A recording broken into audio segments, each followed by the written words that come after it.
हरे कृष्णा। तो आप सब भक्तों का आज के इस अध्ययन सत्र में हार्दिक स्वागत है।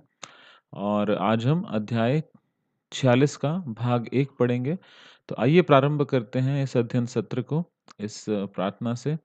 कृष्णा कृष्णा कृष्णा कृष्णा कृष्णा कृष्णा कृष्णा हे कृष्णा कृष्णा कृष्णा कृष्णा कृष्णा कृष्णा कृष्णा हे कृष्णा कृष्णा कृष्णा कृष्णा कृष्णा कृष्णा रक्षा माम् कृष्णा कृष्णा कृष्णा कृष्णा कृष्णा कृष्णा पाहि माम् राम राघव राम राघव राम राघव रक्षा माम्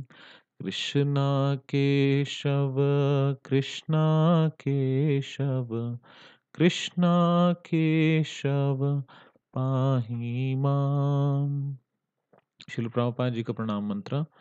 नमः ओम विष्णुपादाय कृष्णा पृष्ठाय भूतले श्रीमते भक्ति वेदांत स्वामिन इति नामिने। नमस्ते सारस्वते देवे गौरवाणी प्रचारिणे निर्विशेषा शून्यवादी पाश्चात्य देशातारिणे।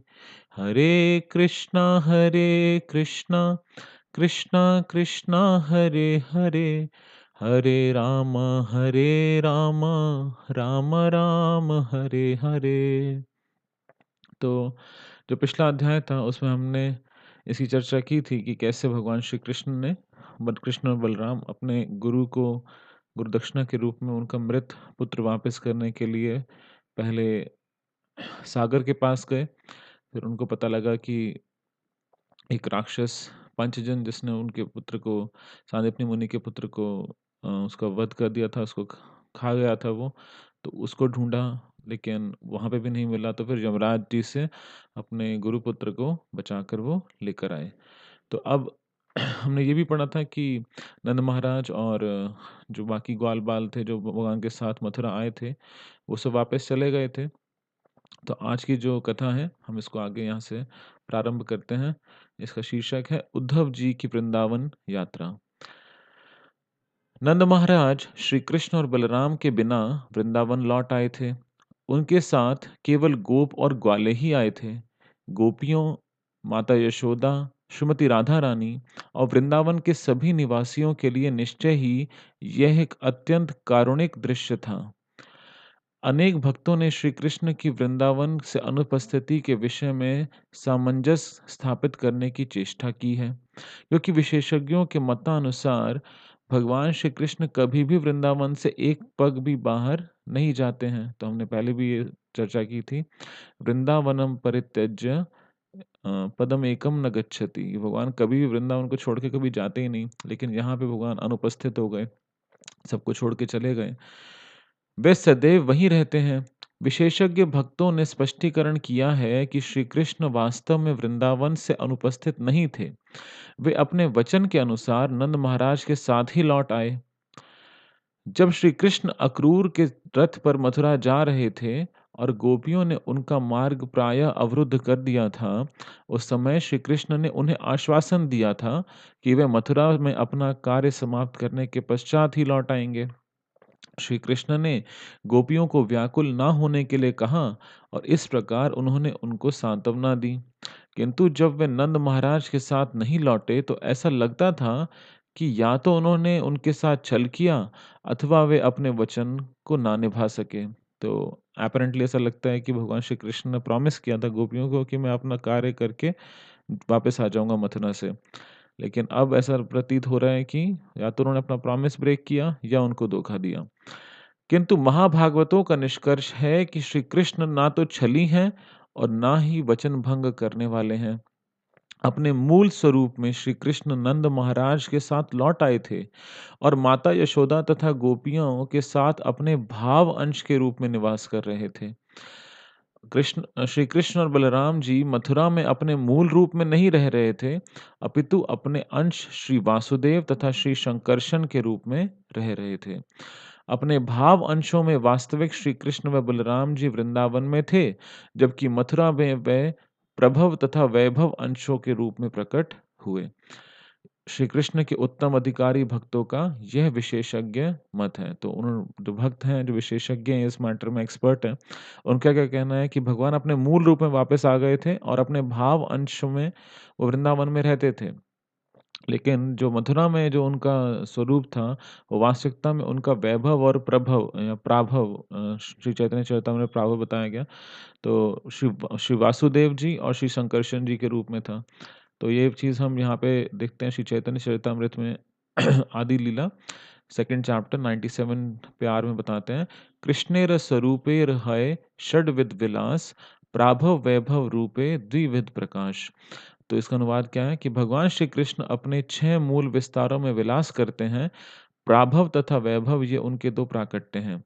तो भगवान श्री कृष्ण के जो मथुरा में जो उनका विस्तार थे या अंश थे, वो कौन थे? प्राभव और वैभव।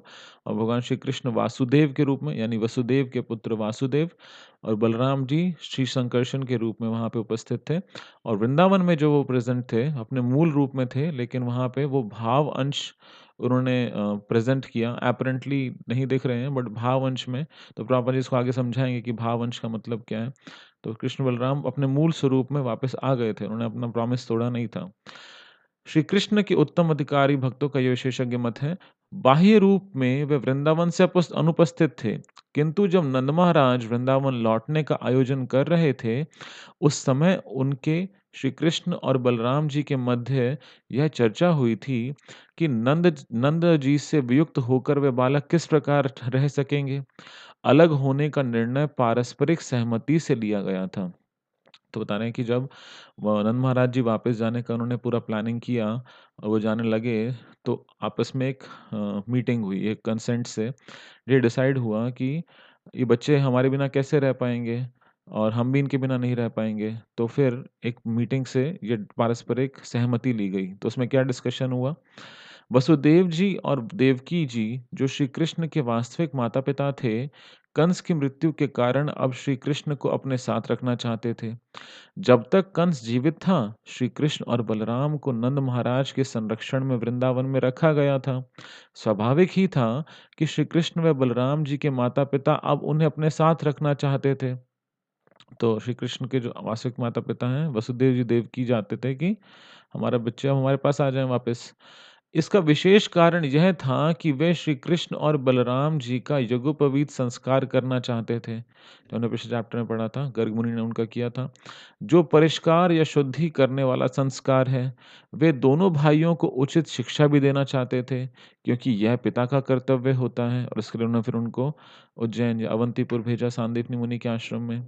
तो पहला कारण ये रुकने का था। दूसरा विचार यह भी था कि मथुरा से बाहर रहने वाले कंस के सभी मित्र मथुरा पर आक्रमण करने की योजना बना रहे थे। इस कारण भी श्री कृष्ण की उपस्थिति आवश्यक थी। तो अभी हम थोड़ा-सा आगे और पढ़ेंगे कि कंस के जो ससुर जी थे, जो जरासंध थे, उन और उनके कंस के और भी जो मित्र थे, कंस की मृत्यु के बाद वो सब प्लानिंग कर रहे थे कि हम मथुरा पे अटैक करेंगे और कंस की मृत्यु का बदला लेंगे। तो श्री कृष्ण नहीं चाहते थे कि दंतवक्र तथा जरासंध जैसे शत्रुओं के द्वारा वृंदावन में अशांति उत्पन्न की जाए। यदि श्री कृष्ण वृंदावन गए होते, तो ये शत्रु ना केवल मथुरा पर आक्रमण करते, अपितु वृंदावन जाकर वहां के शांति प्रिय निवासियों को भी क्षुब्ध करते। तो अगर भगवान वृंदावन चले जाते, तो ये मथुरा पे तो अटैक करते ही, साथ-साथ किस पे अटैक करते हैं? वृंदावन पे भी अटैक करते हैं। अतएव श्री कृष्ण ने मथुरा में ही रहने का निश्चय किया और नंद महाराज वृंदावन लौट गए। यद्यपि वृंदावन के निवासी श्री कृष्ण के वियोग का अनुभव कर रहे थे, तथापि अपनी लीलाओं के माध्यम से श्री कृष्ण सदैव उनके साथ थे और इस तथ्य के द्वारा वे भाव विभोर रहा करते थे। तो ये जो भगवान एक भाव के रूप में उनके साथ सदैव मतलब प्रेज़ेंट थे, उनके साथ उपस्थित थे। तो ये भगवान का जो भाव अंश है वहाँ पे उपस्थित था, अपनी लीलाओं के माध्यम से। जब श्री कृष्ण वृंदावन से मथुरा गए थे, वृंदावन के निवासी विशेष रूप से माता यशोदा, नंद महाराज, श्रीमती राधा रानी, गोपियाँ तथा ग्वाल-बाल पग-पग पर केवल श्री कृष्ण का ही चिंतन कर रहे थे। वे सोच रहे थे श्री कृष्ण इस प्रकार क्रीड़ा कर किया करते थे, श्री कृष्ण अपनी वंशी बजाया करते थे, श्री कृष्ण हमसे विनोद किया करते थे तथा हमें हृदय से लगाया करते थे। इसे लीला स्मरण कहते हैं। महान भक्तों ने श्री कृष्ण से संपर्क की इस विधि को सर्वश्रेष्ठ बताया है। भगवान श्री चैतन्य ने भी पुरी में श्री कृष्ण के लीला स्मरण संग का आनंद लिया था। भक्ति तथा आनंद की सर्वोच्च स्थिति में रहने वाले भक्त श्री कृष्ण की लीलाओं के स्मरण द्वारा सदैव श्री कृष्ण के साथ रह सकते हैं। तो यहाँ पे हम देखते हैं कि जो गोपियाँ थीं या माता यशोदा थीं, वो सदैव किसका चिंतन करती थीं कि अपने अपने श्याम सुंदर रूप में भगवान का चिंतन करती थीं कि माता यशोदा हमेशा ये सोचती थी कि जो मेरा लाला था वो कैसे-कैसे क्रीड़ाएँ करता था, कैसे-कैसे उसकी लीलाएँ थीं और जो गोपियाँ थीं वो भगवान के साथ अपनी पूरी जो उनका इंटरैक्शन था, उसके बारे में चिंतन करती थी। तो प्रभुपाद जी बता रहे हैं कि ये है लीला स्मरण और ये एक फीलिंग ऑफ सेपरेशन है, यानी कि विरह की भाव में उनको सदैव याद कर रहे थे। और श्री चैतन्य महाप्रभु ने भी हमको क्या बताया कि ये जो है ये उच्चतम स्थिति है और श्री चैतन्य महाप्रभु ने इस रस का आस्वादन कहाँ पे किया? श्री जगन्नाथपुरी में रहते हुए किया। शीला विश्वनाथ चक्रवर्ती ठाकुर ने कृष्ण भावनामृत नामक एक दिव्य साहित्य में हमें प्रदान किया है, जो श्री कृष्ण की लीलाओं से परिपूर्ण है। उच्च भक्त इस प्रकार के ग्रंथों का अध्ययन करके श्री कृष्ण चिंतन में लीन रह सकते हैं। श्री कृष्ण का लीला संबंधी कोई ग्रंथ, जैसे लीला पुरुषोत्तम भगवान श्री कृष्ण नाम का यह ग्रंथ तथा हमारा भगवान श्री चैतन्य महाप्रभु का शिक्षामृत नामक ग्रंथ, श्री कृष्ण के वियोग का अनुभव करने वाले सभी भक्तों को सांत्वना प्रदान करता है। तो प्रभुपाद जी ने ये जो पुस्तक लिखी है जो और या फिर प्रभुपाद जी बता रहे हैं कि एक और पुस्तक है, द टीचिंग्स ऑफ लॉर्ड चैतन्य, श्री चैतन्य महाप्रभु महाप्रभु का शिक्षामृत। तो ये सारी जो उस पुस्तकें हैं, इनका क्या पर्पज़ है कि जो भक्त भगवान से विरह महसूस कर रहे हैं या भगवान के बारे में और जानना चाहते हैं, तो उनको इससे क्या हो सुविधा मिले, सांत्वना प्राप्त हो। श्री कृष्ण तथा बलराम जी वृंदावन नहीं आए, इस बात का इस प्रकार सामंजस्य बिठाया जा सकता है, उन्होंने अपना वृंदावन लौटने का वचन भंग नहीं किया, ना ही वे अनुपस्थित थे, किंतु मथुरा में उनकी उपस्थिति आवश्यक थी। तो वो किसी सर्कमस्टांसेस ऐसे थे कि उनको मथुरा में रुकना पड़ा, वृंदावन के निवासियों की सुरक्षा के लिए भी और जो उनके माता-पिता का आग्रह था कि हम इनका संस्कार कराना चाहते हैं और उनकी शिक्षा कराना चाहते हैं। इस बीच श्री कृष्ण के चचेरे भाई उद्धव द्वारका से उनसे मिलने आए। वे वसुदेव जी के भाई के पुत्र थे और आयु में श्री कृष्ण के बराबर ही थे। तो हमने पहले भी इसकी चर्चा की थी कि जो वृष्णि वंश या यदु वंश जिसकी हम बात करते हैं, तो यदु वंश से जो आगे आते हुए फिर वृष्णि और फिर आगे शूरसेन आए। तो शूरसेन के वसुदेव जी एक पुत्र हुए और कुंती पुत्री हुई और साथ में यहाँ पर उनके 9 और भाई थे। तो इनमें एक और भाई थे जिनका नाम था देवभाग। ऐसे और भी ब्रदर्स थे। तो देवभाग के जो पुत्र थे वो थे उद्धव और भगवान श्री कृष्ण के हम उम्र थे, ऑलमोस्ट बराबर ऐज के थे और उनके बॉडीली फीचर्स जो उनके शरीर की मतलब जो कलर था, जो बनावट थी, वो बिल्कुल भगवान के साथ मैच करती थी।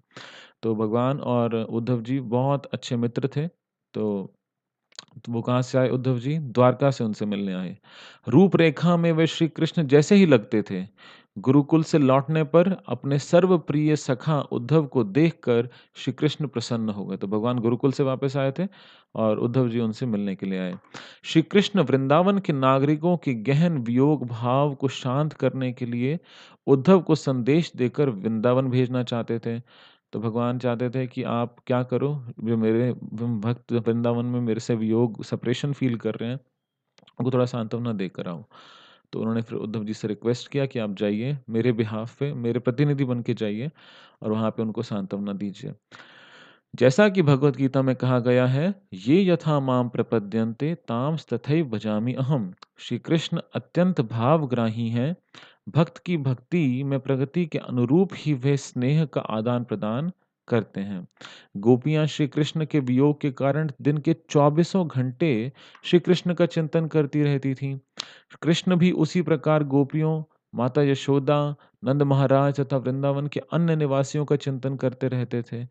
यद्यपि श्री कृष्ण उनसे दूर प्रतीत होते थे, तथापि श्री कृष्ण समझ सकते थे कि वे किस प्रकार आध्यात्मिक रूप से दुखी हैं और इसलिए वे उनको धैर्य बंधाने वाला संदेश देने के लिए उद्धव जी को तत्काल भेजना चाहते थे। तो उद्धव जी एक बहुत स्पेशल पर्सनैलिटी हैं, तो अभी प्रभुपाद जी इनके बारे में बताएँगे भी। तो जो उद्धव जी को भगवान भेजना चाहते थे कि आप जो लोग मेरी रिमेम्बरेंस में दुखी हैं और मेरे बारे में चिंतन करके बहुत दुखी हैं, तो आप एटलीस्ट उनको जाके ये सांत्वना दे के आओ कि देखो मैंने अपना प्रॉमिस तोड़ा नहीं है और मैं जल्द वापस आ जाऊँगा। तो ये वाला जो डिस्कशन है, आगे हम ये भी देखते हैं कि जो उद्धव जी हैं, वो इतने कॉन्फिडेंशियल एसोसिएट हैं भगवान के, इतने प्रिय मित्र हैं कि आगे चल के भगवान उनको एक जैसे अर्जुन को भगवान ने भगवत गीता दी प्रदान की, उसी प्रकार से ये जो एक और गीता जो हम जानते हैं कि वो कौन-सी है, उद्धव गीता।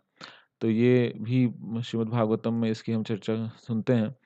तो अब आप प्रभुपाद जी बता रहे हैं उद्धव जी की क्या विशेषता है। उद्धव जी को वृष्णि वंश का सर्वश्रेष्ठ व्यक्ति माना जाता है। उन्हें श्री कृष्ण के लगभग समान समझा जाता है। वे श्री कृष्ण के अन्य मित्र थे। देवताओं के गुरु तथा पुरोहित बृहस्पति के शिष्य होने सॉरी के कारण वे अत्यंत बुद्धिमान तथा निर्णय लेने में कुशाग्र थे। भौतिक दृष्टिकोण से वे अत्यंत योग्य थे। उद्धव जी श्री कृष्ण के परम प्रिय मित्र थे, अतएव श्री कृष्ण उन्हें वृंदावन भेजना चाहते थे। तो वो भगवान के इतने योग्य व्यक्ति थे, इतने कुशल थे कि भगवान को इनसे बेटर कोई ऑप्शन नहीं अवेलेबल था कि इन किसको किसको भेजा जाए इस सेवा के लिए। क्योंकि जब कोई व्यक्ति दुखी है, उसको सांत्वना देने के लिए किसी ऐसे व्यक्ति को भेजना चाहिए जो बहुत सेंसिटिवली उनसे डील कर पाए। तो उद्धव जी परम प्रिय मित्र भी थे, तो इसलिए भगवान चाहते थे कि वो वृंदावन जाएँ। साथ ही यह भी प्रयोजन था कि वे वृंदावन में संपन्न की जाने वाली अत्यंत उच्च कोटि की भाव भक्ति का अध्ययन कर सकें। क्योंकि जो भक्ति हम चैतन्य महाप्रभु बताते हैं कि जो भक्ति जो गोपियों का जो भाव है, वो सबसे उच्च कोटि का भाव है और भगवान चाहते थे कि जो उद्धव जी हैं, वो जाके उसका देख पाएँ कि किस लेवल की भक्ति वृंदावन के वासियों की है। चाहे कोई भौतिक ज्ञान में अति उत्कृष्ट हो और बृहस्पति का शिष्य हो, तब भी यदि श्री कृष्ण से अतिशय प्रेम करना हो, तो उसे गोपियों तथा वृंदावन वासियों से सीखना पड़ता है। वृंदावन वासियों को धैर्य देने के लिए संदेश देकर उद्धव जी को वृंदावन भेजना श्री कृष्ण का उद्धव के प्रति विशेष अनुग्रह था। तो वे भगवान की विशेष कृपा थी कि भगवान चाहते थे कि उद्धव तुम जाके देखो कि तुम वैसे तो भौतिक ज्ञान में बहुत उत्कृष्ट हो, ब्रह्म बृहस्पति जी के शिष्य हो, लेकिन फिर भी जो भाव भक्ति वहाँ पर जो भगवान के प्रति इतना प्रगाढ़ प्रेम है, उसको जाके आप सीखो वृंदावन वासियों से। भगवान श्री कृष्ण का नाम हरि भी है, जिसका अर्थ है वह जो शरणागत भक्तों के सभी दुख हर लेते हैं। चैतन्य महाप्रभु कहते हैं कि जैसी उपासना गोपियों ने की, कभी भी कोई उपासना उससे उत्कृष्ट कोटि की नहीं हो सकती। श्री कृष्ण गोपियों के दुख के विषय में अत्यंत चिंतित थे। उन्होंने उद्धव से वार्तालाप करके उनसे विनय पूर्वक वृंदावन जाने की प्रार्थना की। तो भगवान ने रिक्वेस्ट किया कि आप प्लीज जाइए।